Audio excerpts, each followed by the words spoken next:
We are working on a range of environmental concerns from an environmental justice perspective. So we're working on water and air and solid waste and all of those usual environmental issues that affect all of us. But we have a perspective that is a little different. We value the fact that communities speak for themselves. And in order for them to speak for themselves, we have to provide the tools and resources to work with them to do that. Certainly climate change is critical to our communities. Those communities, low-income communities of color, are going to be the first hit and the hardest hit. Those are residents who are least able to adapt. And so how do we begin to build in protections? How do we make sure that the burden of increased energy prices, increased food and fuel prices, does not fall on those least able to bear that burden? Community residents are experts on their community, and they are the ones you need to go to understand what's going on in those neighborhoods and what some of those solutions can be. The phenomenon we referred to was environmental racism, where people saw environmental decision-making as another aspect of bias that was hurting their communities. Communities like Harlem and East Harlem are 3 to 5 times higher in asthma incidence than other neighborhoods. And we believe that there are reasons for that, and some of the reasons is the disparate pollution burden. It's not simply enough to be the watchdog who stops a bad project, but we have to have a vision. We have to organize residents around their vision, and then we must articulate that to our elected officials and to our city. And we felt when we do that, that we can win. We were in an 8-year organizing campaign against the North River Sewage Treatment Plant.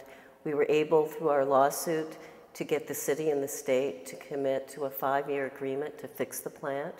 And so that was our first real victory, to get that brand new plant totally retrofitted so that it was not making people in this community sick. Harlem Piers on 125th Street will open in a few weeks, and that's been a 10-year project since we first had a community charrette to talk about that, and it's a wonderful victory. When I go by there now and see green grass, trees, piers, it's just wonderful. Jane Jacobs' work and her body of work is an incredible roadmap for so many of us. We are a city of neighborhoods.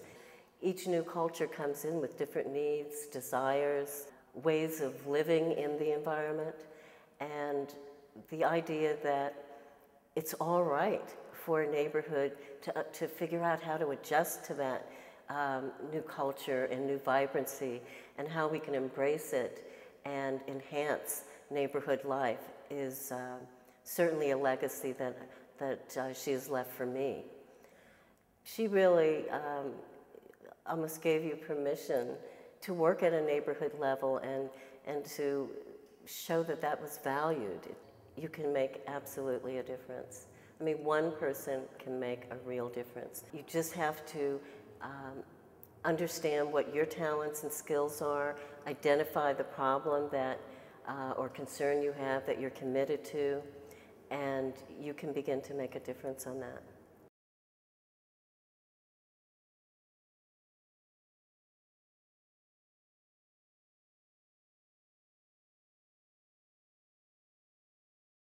I grew up in the late 60s and early 70s and experienced the Bronx during a time that the rest of the city and the world kind of knew about and understood as the burning of the Bronx. I understood it from the eyes of a child. I remember I grew up on the 9th floor.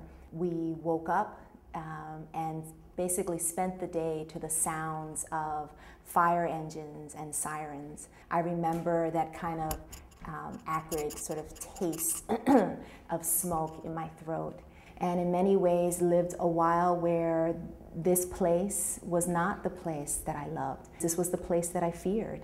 The rest of the world would measure my success as a brown woman who grew up poor by how far I could escape from this reality.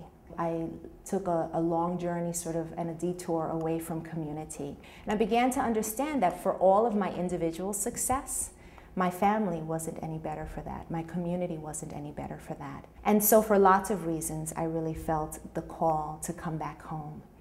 And I began to do some work at my local parish. 65,000 people live in less than a square mile. 15,000 of them are under the age of 18, and there are no youth-serving organizations in this neighborhood. The only place for people like me was our church youth group. Youth Ministries was really born out of that experience. A fundamental principle of environmental justice is self-determination. We're not looking for people to give us things. In the end, that perpetuates a cycle of disempowerment. What we're looking is to be respected as engaged citizens of this city in determining what is best for ourselves, for our future, in partnership with policymakers and agency heads and elected officials. The story of the Bronx River began with a group of young people taking a drive up the Bronx River Parkway and driving not 10 minutes north of here and seeing how extraordinarily beautiful and accessible the river was there. And the simple question that they asked themselves was, why is it not like this in our neighborhood? And we met with the Parks Department planners and we said, this is what we want in a park. This is what we want to see. I could see the waterfront, I could see the access, the young people could see the greenways and the skateboarding areas. They could see it, they could feel it, they could taste it. The powerful part of that process was sitting down and participating. I think the work of Jane Jacobs, while it changed in some ways decisions around the infrastructure of the city, I think it also fundamentally changed how people, those with the voice and those considered without a voice, thought about themselves as participants in the decision-making processes of the city. And for that, I feel so very proud to in any way be likened to her. The legacy that I want to leave is a legacy of power.